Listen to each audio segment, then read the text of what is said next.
할렐루야. 오늘 또 우리 주님께서 주시는 크신 은혜와 평강이 가득하시기를 간절히 바랍니다. 성도는 은혜를 받아야 삽니다. 은혜가 무엇입니까? 하나님이 주시는 모든 것입니다. 특별히 성경에서 은혜라고 할 때는 하나님이 주시는 모든 걸 포함하지만 값으로 칠 수 없는, 값으로 따질 수 없는 너무 귀한 것, 그걸 은혜라고 하는데, 그것은 바로 우리의 구원인 것입니다.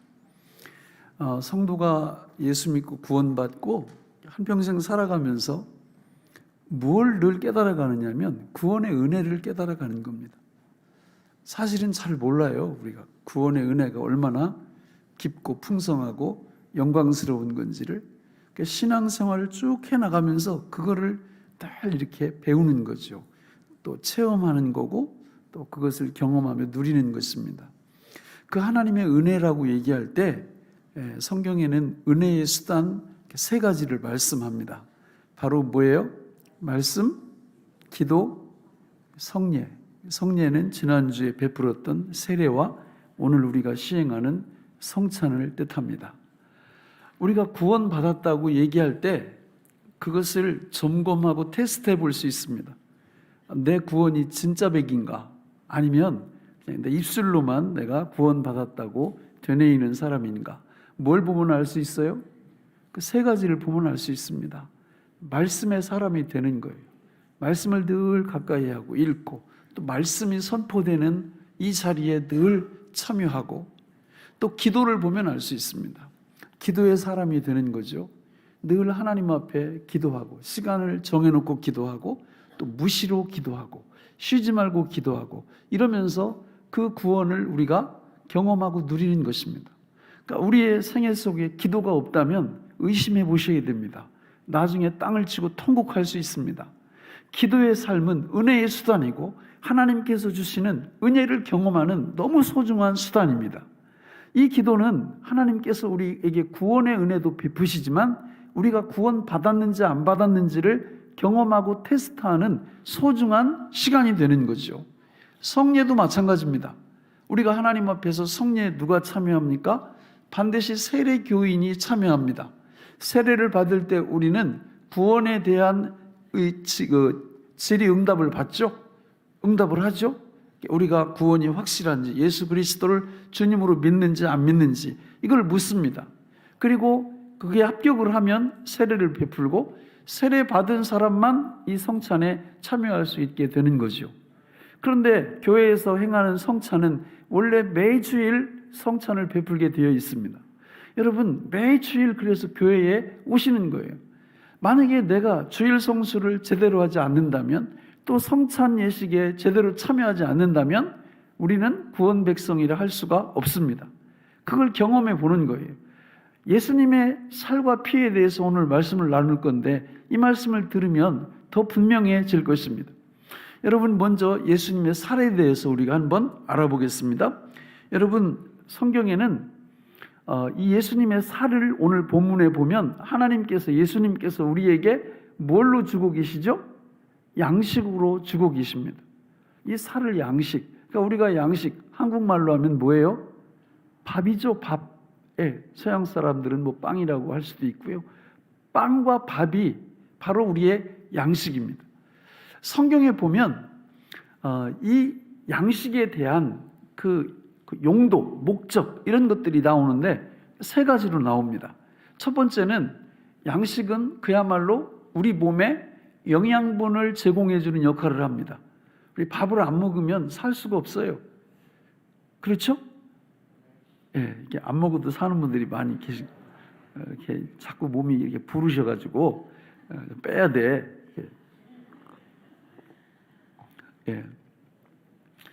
양식은 우리 육체를 이렇게 지탱해주는 너무 소중한 거예요. 그래서 먹어야 됩니다. 그러니까 예수님의 이 살, 이 빵에 참여하게 될 때 실제로 그런 은혜가 우리한테 임해요. 여러분 믿습니까? 우리 육체와 영혼의 양식이 진짜 된단 말이에요. 이 빵이. 여러분 두 번째는 이 밥은 언제 먹는 거예요? 양식만 우리한테 공급 이렇게 하려고 먹는 겁니까? 아니에요. 밥은 교제의 의미가 들어있어요. 교제. 그러니까 우리 어렸을 때 이 밥 먹을 때 말하다가 아버지한테 맞았어요. 시끄럽다고 밥 먹는데 웬 말을 그렇게 하느냐고 이렇게 막 야단 맞고 혼났습니다. 요즘은 반대로 밥 먹을 때 말 안 하다가는 또 혼납니다. 누구한테 혼나는지는 모르지만 이게 바뀌었어요. 그러니까 이 밥은 교제를 뜻해요. 교제를. 우리가 여러분 한번 생각을 해보세요. 우리 어떤 귀한 분들을 우리 집으로 식사 초대를 할 때 저분이 지금 보니까 영양실조 걸려가지고 내가 영양을 보충해 줘야 되겠다 이래서 식사 초대하는 경우는 없어요. 함께 식탁 교제를 나누는 거죠. 각 나라의 정상들도 회담만 하는 게 아니에요. 그렇지 않습니까? 회담 다음에는 주로 뭘 해요? 만찬을 갖죠. 만찬할 때 그 나라 그 원수가 상대방 대통령한테 저 사람 얼굴 보니까 영양실조 걸려가지고 내가 영양분을 좀 공급해 줘야 되겠다. 이래서 만찬하는 게 아니고 두 나라 간의 교제, 교통 이걸 위해서 식탁 교제를 갖는 거죠. 그래서 우리가 예수님의 이 살과 피에 참여할 때도 그런 은혜가 있는 거예요. 누구하고 교제하는 거예요?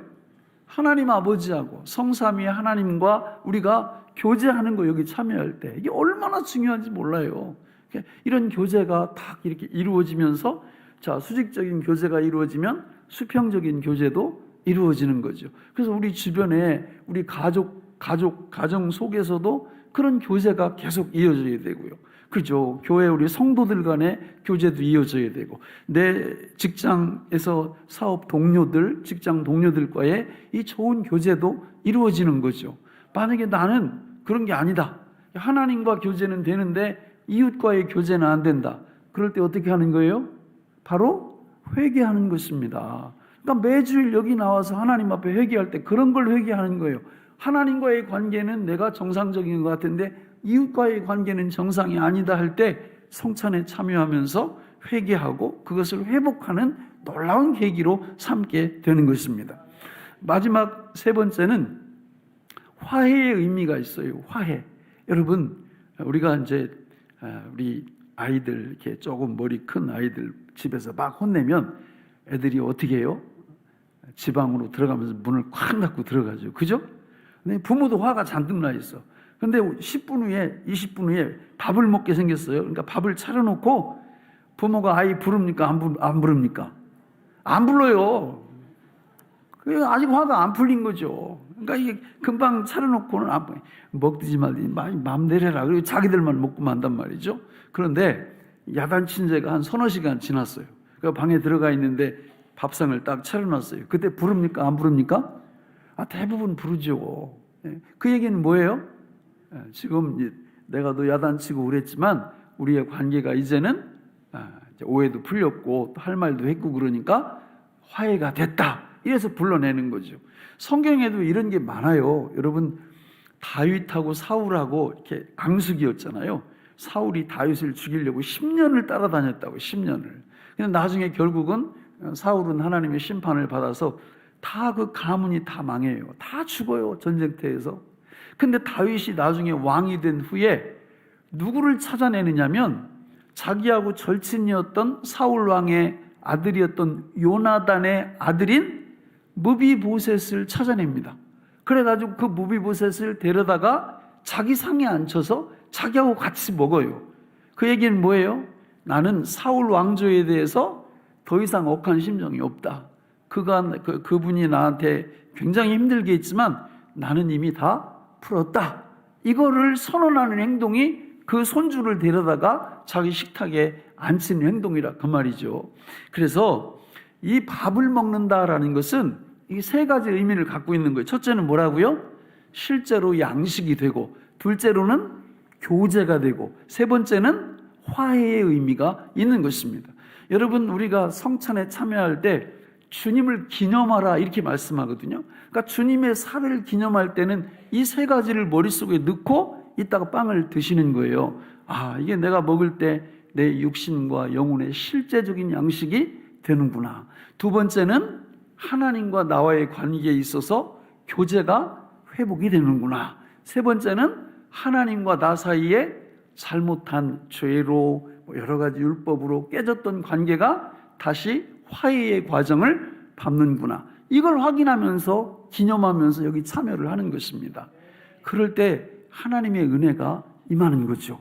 그래서 이 성찬에 참여할 때 특별히 이 빵에 대해서 참여한다라는 것은 여러분 어떻다는 거예요? 우리가 하나님 앞에서 하나님과의 관계가 온전히 회복이 되고 하나님과 관계가 서먹서먹했던 관계에서 이제는 밥을 먹는 관계로, 밥이 더 확장되면 이게 잔치로 바뀌는 거예요. 여러분 성경에 보면 다 잔치 이야기예요. 창세기 1장 2장에서 아담과 하와의 혼인잔치가 이루어지고, 그리고 요한계시록에 가보면 예수 그리스도와 교회와의 혼인잔치가 이루어지면서 진정한 식탁교제가 정말 전 우주적으로 일어나는 것이 성경의 역사입니다. 우리가 바로 그 과정에 영광스럽게 참여하는 하나님의 백성들이라 그런 뜻이에요.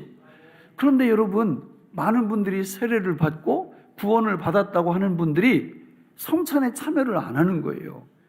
여러분, 교회에서 잘못하면요, 당회에서 치리를 합니다. 벌을 내리는데 그 벌 중에 첫 번째 벌이 뭐예요? 성찬 금지예요. 그런데 많은 분들이 성찬 금지를 자기가 해버려. 그거는요, 여러분, 구원 안 받았다는 뜻이에요. 이 성찬은 우리한테 상징적일 뿐만 아니라 실제적으로 그 세 가지 놀라운 축복을 우리한테 주는 겁니다. 세 가지가 뭐라고요? 양식이 되고 교제가 이루어지고 화해가 이루어지는. 그러니까 주일날 여기 와서 성찬에 참여하든 예배에 참여하든 이 놀라운 은혜와 축복이 하나님께로부터 내리는데 어떻게 이 자리를 소홀히 할 수가 있겠습니까? 구원받은 정상적인 하나님의 백성들이라면 이 성찬 예식이 너무 큰 축복의 잔치가 되는 줄로 믿습니다. 오늘 이 자리에 참여한 모든 성도님들은 성도님들 뿐만 아니라 우리의 자녀들, 우리의 온 가족들이 다 예수 그리스도를 믿으시고 이 성찬에 참여함으로 영원한 잔치에 참여하시기를 예수님의 이름으로 축원합니다. 두 번째는 예수님의 피예요. 피. 예수님의 피가 뭘로 이루어졌어요? 물이죠. 물. 지구는 몇 분의 몇이 물이에요? 3분의 2가 물입니다. 우리 사람은 물이 몇 분의 몇이에요? 몇 퍼센트예요? 이게 보니까 그 어린아이가 태어나면 80%, 그리고 아이 때는 70%, 그리고 이게 성인이 되면 60%가 물입니다.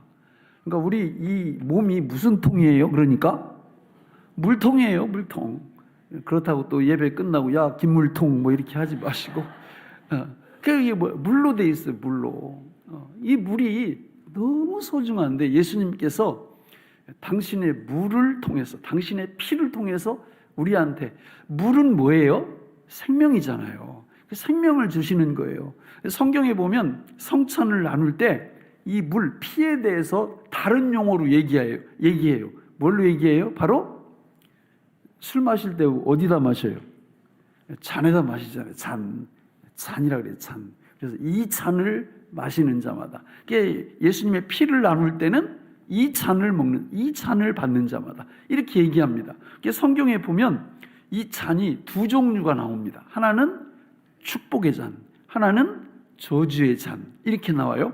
자, 우리 한번 축복의 잔을 찾아볼까요? 시편 16편 4절로 5절을 같이 한번 보겠습니다. 시작. 하나님에게 예물을 드리는 자는 괴로움이 더할 것이라. 나는 그들이 드리는 피의 전제를 드리지 아니하며 내 입술로 그 이름도 부르지 아니하리로다. 여호와는 나의 산업과 나의 잔의 소유이시니 나의 핑깃을 지키시나이다. 자, 여호와는 나의 산업과 나의 잔의 소득, 나의 잔이시다. 그러니까 저 잔은 무슨 잔이에요? 축복의 잔이에요. 축복의 잔. 한 구절 더 볼까요? 시편 116편 우리 8절부터 13절까지 같이 읽어볼까요? 시작. 주께서 내 영혼을 사나이에서 내 눈을 눈물에서 내 발을 넘어짐에서 건지셨나이다. 내가 생명 있는 땅에서 여호와 앞에 행하리로다. 내가 크게 고통을 당하였다고 말할 때에도 나는 믿었도다. 내가 놀라서 이르기를 모든 사람이 거짓말쟁이라 하였도다. 내게 주신 모든 은혜를 내가 여호와께 무엇으로 보답할까? 내가 구원의 잔을 들고 여호와의 이름을 부르며. 예, 여호와의 이름을 부르는 하나님의 백성들은 무슨 잔을 들고 있다고요? 구원의 잔을 들고 있어요. 축복의 잔이죠. 그러니까 성경에 보면 저렇게 잔을 얘기할 때 축복의 개념을 넣어서 많이 얘기합니다. 그런가 하면 저주의 개념을 넣어서도 잔을 설명하고 있다라는 거예요. 자, 우리 시편 75편 7절로 8절 읽어보겠습니다. 시작. 오직 재판장이신 하나님이 이를 낮추시고 저를 높이시느니라. 여호와의 손에 잔이 있어 출거품이 일어나는도다. 속이 섞인 것이 가득한 그 잔을 하나님이 쏟아내시나니 실로 그 찌꺼기까지도 땅의 모든 악인이 기울여 마시리로다. 자, 저기 보면 저게 무슨 잔이에요? 저주의 잔이에요. 저주의 잔인데 누가 마셔요? 악인들이 마십니다.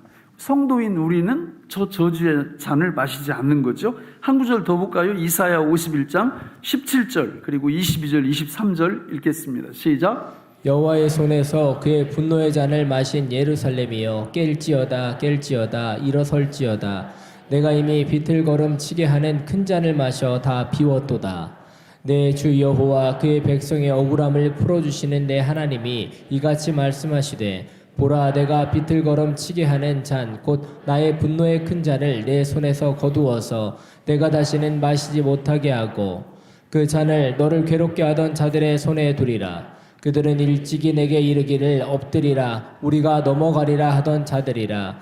너를 넘어가려는 그들에게 내가 내 허리를 땅과 같게 길거리와 같게 하였느니라 하시니라. 아멘. 저주의 잔이 나오죠. 분노의 잔이 나오죠. 저 잔은 성도들이 마시는 게 아니라 성도가 아닌 사람들이 마시는 것으로 저기 나오고 있습니다.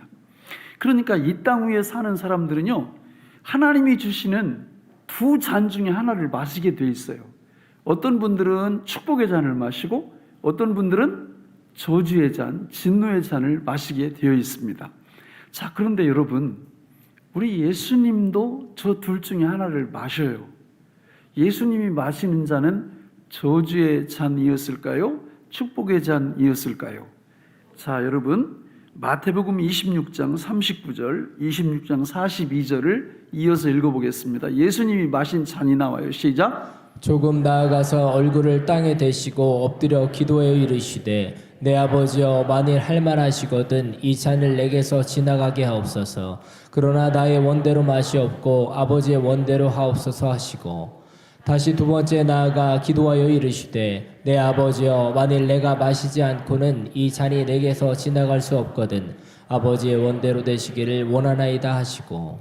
어떻습니까? 우리 예수님은 축복의 잔을 마셨습니까? 저주와 진노의 잔을 마셨습니까? 그렇습니다. 저주와 진노의 잔을 우리 주님이 마신 거예요. 그 마신 예수님께서 오늘 여기 잔을 우리한테 주시는 겁니다. 그러면 우리 주님이 여기 주시는 잔은 축복의 잔일까요? 저주의 잔일까요? 그렇습니다. 축복의 잔입니다. 저주의 잔이 아니라는 거예요.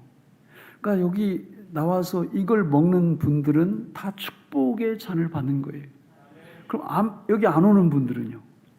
중간일까요? 그게 아닙니다. 자, 여러분, 성도가 어떤 축복의 잔을 받는지 고린도전서 10장 16절을 같이 읽어볼까요? 고린도전서 10장 16절 시작. 우리가 축복하는 바 축복의 잔은 그리스도의 피에 참여함이 아니며 우리가 떼는 떡은 그리스도의 몸에 참여함이 아니냐. 자, 우리가 축복하는 바 축복의 잔은 그리스도의 피에 참여하기 때문에 그리스도의 몸에 참여하기 때문에 예수를 믿는 성도들이 받는 잔은 무슨 잔이에요? 축복의 잔이에요. 축복의 잔. 오늘 우리가 이 잔에 참여할 때 하나님의 진노와 저주의 잔이 아니라는 거예요. 하나님이 베푸시는 축복이 우리 몸속으로 들어가는 겁니다. 예수님의 살과 피가 우리 몸속으로 들어가는 겁니다. 축복의 살이며 축복의 잔입니다. 믿으십니까? 정말 말세예요.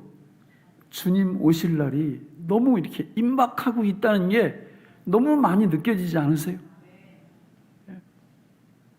우리가 이 말세 치마를 살아가면서 하나님 앞에 우리 신앙의 상태를 늘 점검하셔야 됩니다. 그리고 매주일 하나님의 말씀을 통하여, 그리고 이 성찬 예식을 통하여 우리의 신앙을 점검하고 하나님이 주시는 축복을 놓치지 마셔야 됩니다. 예수 믿지 않는 불신자들이 어떤 잔을 받을지 한번 볼까요? 요한계시록 14장 9절 10절을 보겠습니다. 시작. 또 다른 천사가 곧 셋째가 그 뒤를 따라 큰 음성으로 이르되 만일 누구든지 짐승과 그의 우상에게 경배하고 이마에나 손에 표를 받으면 그도 하나님의 진노의 포도주를 마시리니 그 진노의 잔에 섞인 것이 없이 부은 포도주라. 거룩한 천사들 앞과 어린 양 앞에서 불과 유황으로 고난을 받으리니. 저기 9절을 다시 보세요. 9절 보시면 또 다른 천사고 셋째가 그 뒤를 따라 큰 음성으로 이르되 만일 누구든지 짐승과 그의 우상에게 경배하고 이마에나 손에 표를 받으면, 저게 무슨 뜻이에요? 한마디로 얘기하면 뭐 진짜 뭐 여기다 무슨 뭘 집어넣고 표를 이런 거 아니에요. 저 말을 한마디로 얘기하면 누구 안 믿는 거예요? 예수님 안 믿는 상태를 저렇게 표현하는 겁니다. 예수를 안 믿는 상태에 있으면, 자 거기 10절 보면 뭐라고 그랬어요? 무슨 잔을 마신다고 그래요? 진노의 잔을 마신다, 그런 거예요. 그러니까 예수 믿고 세례 받으면 세례 문답할 때 늘 점검하는 게 있어요. 주의를 어떻게 지키며? 거룩하게 지키며. 주일날 여기 오라는 얘기거든요. 왜 여기 와야 이 성찬의 축복을 받죠? 근데 여기 안 와? 그러면 어떻게 되는 거예요? 못 받는 거예요. 이걸 먹을 때 진짜 아까 얘기했던 그 축복이 임해요. 어떤 축복? 양식이 된 축복, 교제의 축복, 화해의 축복이, 이걸 기념할 때 진짜 임하거든요, 우리한테. 믿습니까, 여러분? 이걸 믿는 분들은 여기 와서 온 마음으로 여기 참여를 하는 거고, 이걸 안 믿는 분들은 여기 표 받은 것 같아요. 이렇게 이마에 표 받고 여기 표 받고, 그러니까 이거 별로 중요하지 않아요. 그러니까 여기 안 오는 거예요. 주일날 볼 일 있으면 언제든지 빠지고, 뭐 우선순위가 다른 데 있는 거죠. 교회에서 성찬식을 한다고 해도 별로 그렇게 관심도 없고, 그러면 그게 이마에 표를 받은 거고 짐승을 섬기는 거고 손에 표를 받는 그 효과가 나타나는 거죠. 자, 말씀을 맺겠습니다. 사랑하는 성도 여러분, 이 성찬 예식, 예수님의 살과 피를 먹고 마시는 거는 우리가 생각하는 것보다, 우리가 상상하는 것보다 엄청난 축복이 여기 들어 있습니다. 저는 우리 교회에 나오는 모든 분들이 매주일 하나님 앞에 나오셔서 놀라운 이 성찬이 주는 귀한 축복을 받으시길 바랍니다. 오늘 본문인 요한복음 6장 53절부터 58절까지를 오늘 말씀을 생각하시면서 같이 한번 읽어보시고 설교를 마치겠습니다. 시작. 예수께서 이르시되 내가 진실로 진실로 너희에게 이르노니 인자의 살을 먹지 아니하고 인자의 피를 마시지 아니하면 너희 속에 생명이 없느니라. 내 살을 먹고 내 피를 마시는 자는 영생을 가졌고 마지막 날에 내가 그를 다시 살리리니 내 살은 참된 양식이요 내 피는 참된 음료로다. 내 살을 먹고 내 피를 마시는 자는 내 안에 거하고 나도 그의 안에 거하나니 살아계신 아버지께서 나를 보내심에 내가 아버지로 말미암아 사는 것 같이 나를 먹는 그 사람도 나로 말미암아 살리라. 이것은 하늘에서 내려온 떡이니 조상들이 먹고도 죽은 그것과 같지 아니하여 이 떡을 먹는 자는 영원히 살리라. 기도하겠습니다. 하나님 아버지, 오늘 우리에게 주신 이 말씀이 생명의 양식이 되게 하여 주옵소서. 예수님의 이름으로 간절히 기도하옵나이다. 아멘.